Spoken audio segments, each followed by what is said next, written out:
पहली बार एक फीमेल और एक person of colour astronauts moon पर लैंड करेंगे। एक मैसिव एस्टेरॉइड के टकराने की वजह से बना होगा, जहां पहले किसी भी स्पेसक्राफ्ट ने सक्सेसफुल लैंड नहीं किया था। ये एरिया साइंटिस्ट के लिए एक यूनिक रिसर्च एरिया बन गया था। वहीं दूसरी साइड हमसे कभी नहीं मिलती। स्पेसएक्स का स्टारशिप, जो नासा के आर्टेमिस मिशन का एक क्रिटिकल कंपोनेंट है, इसके साउथ पोल में एटकिन बेसिन नाम का एक बहुत बड़ा मैसिव क्रेटर है।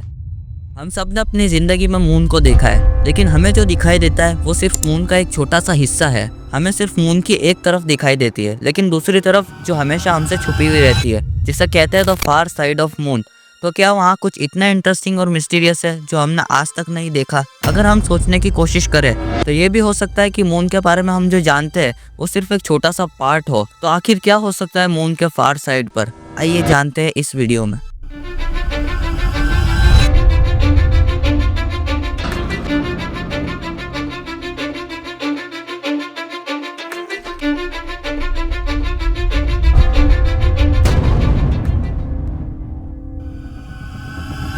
सबसे पहले ये समझना जरूरी है कि मून की रोटेशन किस तरह काम करती है। मून हमेशा अपनी एक साइड अर्थ की तरफ रखता है। इस फिनोमेनन को टाइडल लॉकिंग कहते हैं। इसका मतलब है कि मून की एक साइड हमेशा हमें दिखाई देती है और वहीं दूसरी साइड हमसे कभी नहीं मिलती। आखिर टाइडल लॉकिंग होती कैसे है? टाइडल लॉकिंग एक ऐसा प्रोसेस है जिसमें मून की रोटेशन अर्थ की ग्रेविटी के साथ चलती है। जब अर्थ की ग्रेविटी मून पर लगती है तो ये फोर्स मून के घूमने की स्पीड को धीरे धीरे स्लो कर देती है। पहले मून तेज घूम रहा था, लेकिन अर्थ की ग्रेविटी की वजह से ये धीरे धीरे उसकी रोटेशन को स्लो करता गया और इस प्रोसेस के बाद एक टाइम ऐसा आया कि मून हमेशा अर्थ की एक तरफ ही आ गया। ये प्रोसेस मिलियन ऑफ ईयर्स तक चलता रहा और अब हम मून को हमेशा एक ही एंगल से देखते हैं। और सिंपल तरीके से समझने की कोशिश करें तो टाइडल लॉकिंग का मतलब है कि मून अपनी पोजीशन को इस तरह से एडजस्ट करता है कि उसकी एक तरफ हमेशा अर्थ के सामने ही रहती है। इसलिए जब भी हम मून को देखते हैं तो हम सिर्फ उसकी एक साइड को ही देख पाते हैं और दूसरी साइड हमसे छुपी रहती है। अब आता है साल 1968, जब अपोलो 8 मिशन के दौरान हमने पहली बार मून की फार साइड की फोटोग्राफ्स देखी थी। ये एक हिस्टोरिकल इवेंट था क्योंकि तब तक हम सिर्फ मून की एक साइड को ही जानते थे।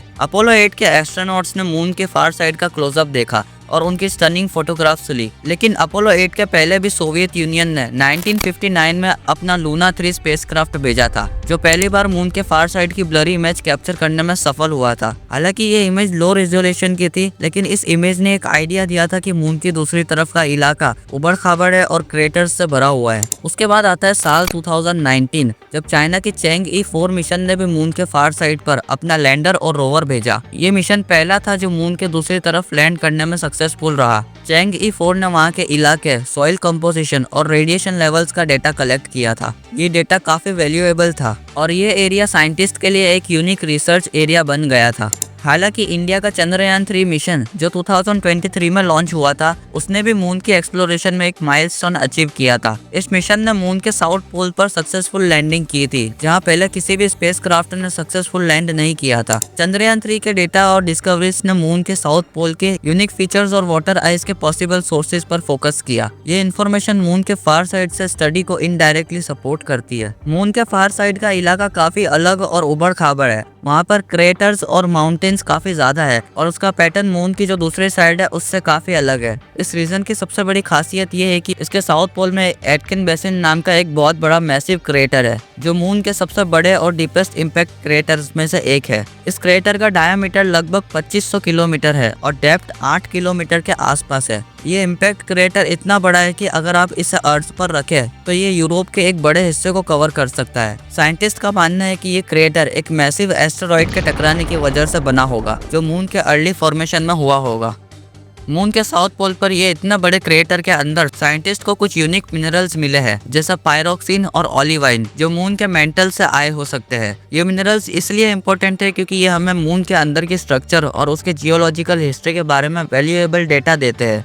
मून की फार साइड के सरफेस पर जो पत्थर है उसका कंपोजिशन मून के जो दूसरी साइड है उससे काफी अलग है। स्टडीज से ये भी पता चला है कि जो फार साइड के पत्थर है उनमें आयरन, मैग्नीशियम और रिच मिनरल्स काफी ज्यादा है, जो इस बात का संकेत देते हैं कि मून के दोनों साइड पर जियोलॉजिकल प्रोसेस अलग अलग रही होगी। मून के इस रीजन का टेम्परेचर और एनवायरनमेंट भी अलग है। मून के फार साइड पर सनलाइट और शेडो का साइकिल काफी एक्सट्रीम होता है, जिसमें टेम्परेचर -173 डिग्री सेल्सियस से लेकर 127 डिग्री सेल्सियस तक जा सकता है।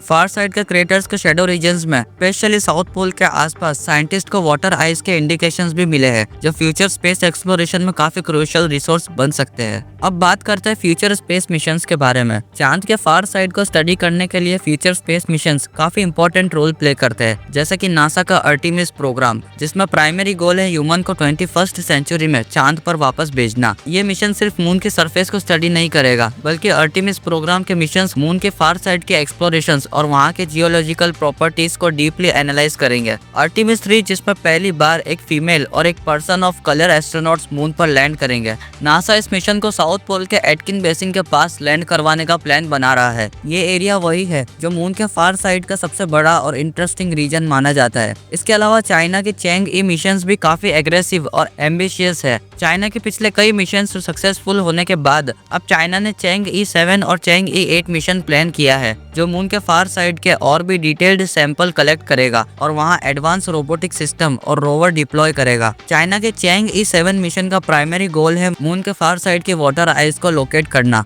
इसके साथ यूरोपियन स्पेस एजेंसीज भी मून के फार साइड के एक्सप्लोरेशन में अपना योगदान देने की तैयारी कर रही है। एक और एक्साइटिंग प्रोस्पेक्ट ये है कि प्राइवेट स्पेस एजेंसीज का भी इन्वॉल्वमेंट है, जिसमें SpaceX और ब्लू ओरिजिन ये कंपनीज एडवांस टेक्नोलॉजी और इनोवेशन सॉल्यूशंस के साथ लूनर मिशन में कंट्रीब्यूट कर रही है। SpaceX का स्टारशिप, जो नासा के आर्टेमिस मिशन का एक क्रिटिकल कंपोनेंट है, ये ज्यादा पेलोड और एस्ट्रोनॉट्स को मून के फार साइड तक ले जाने की कैपेबिलिटी रखता है। फ्यूचर मिशंस के गोल सिर्फ जियोलॉजिकल एनालिसिस तक सीमित नहीं है। इनका एम है मून के एनवायरनमेंट को ज्यादा इफेक्टिवली समझना और वहाँ के रिसोर्सेज को मैप करना। मून की फार साइड एक मिस्टीरियस और अनएक्सप्लोर्ड इलाका है और अब तक के मिशन ने हमें यह समझने में मदद की है कि मून की फार साइड और नियर साइड में कितना ज्यादा डिफरेंस है। और फ्यूचर मिशंस जैसे नासा के आर्टेमिस प्रोग्राम और चाइना के चैंग ई प्रोजेक्ट्स हमें चांद के फार साइड के एनवायरनमेंट, जियोलॉजिकल हिस्ट्री और रिसोर्स के बारे में और भी ज्यादा जानकारी प्रोवाइड करेंगे। अगर आपको ये वीडियो इन्फॉर्मेटिव लगा हो तो इस चैनल को सब्सक्राइब जरूर करना, वीडियो को लाइक करना और अपने दोस्तों के साथ शेयर भी जरूर करना। स्पेस और साइंस की नई मिस्ट्रीज के लिए हमारे साथ जुड़े रहे।